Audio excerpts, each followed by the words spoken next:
Euzu billahi mineşşeytanirracim. Bismillahirrahmanirrahim. Mərhəmətli, rəhimli Allahın adı ilə.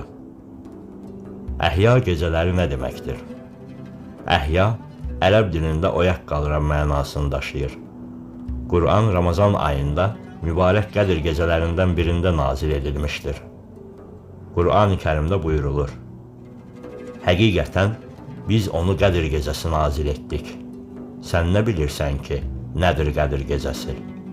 Qədir gecəsi 1000 aydan daha xeyirlidir. O gecə mələklər və ruh Rəbbinin izni ilə hər bir işdən dolayı yerə enərlər. O gecə dan yeri sökülənə kimi salamatlıqdır. Allahu Teala Qədir gecələrində etdiyiniz bütün duaları qəbul etsin inşallah. Amin.